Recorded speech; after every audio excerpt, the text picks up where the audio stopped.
Here's the thing about North American wood frogs. They're small. So it might be very difficult to spot a frog.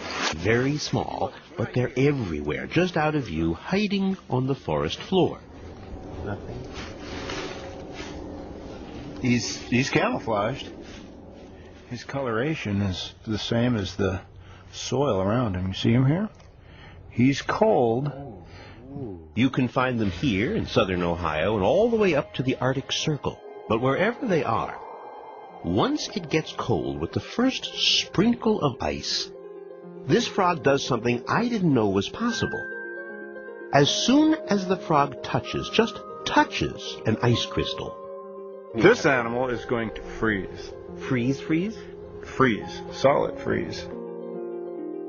That touch of ice immediately sets off signals inside the frog, says Professor John Costanzo, that pulls water away from the center of its body, so the frog's internal organs are now wrapped in a puddle of water that then turns to solid ice.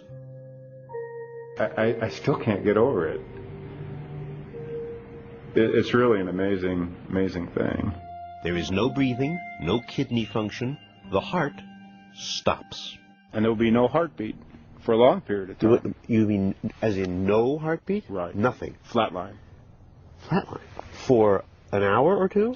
It could be for days, perhaps even weeks. Really? It sounds like it's virtually dead, no? We know that the frog isn't dead, but he's probably about as close as you can get. To being dead? Yes. So, from the outside, this little frog feels like a rock. Except that as it froze, the frog flooded itself with a kind of sugar. The frog's blood sugar is distributed through the circulatory system. It works like an antifreeze. It's harder for the water to freeze, so cells stay just damp enough for the animal to hold itself together. Until the springtime. When the days grow a little longer, and the ground gets a little warmer, and then, well, a kind of miracle happens.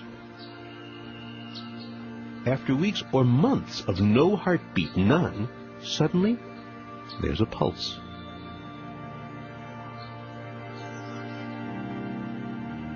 And that first heartbeat leads to another, and then another, and then within a day, and in the case of this little frog, it took about 10 hours, the animal literally comes back to life.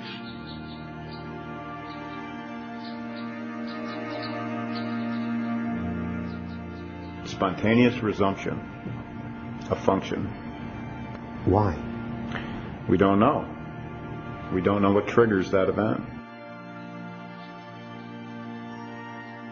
And think how elegant a business this is. Because although the sun is warming up the outside of this little guy, somehow his insides, his heart, his brain, they thaw first. His insides warm up before his outsides. But somehow it all happens in perfect synchrony every spring.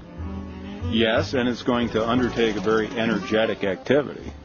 It's mating time. You mean hours after it thaws, it's going to do it with a lady? It's going to perform. Uh-huh. What an animal. Can we say that on I don't know.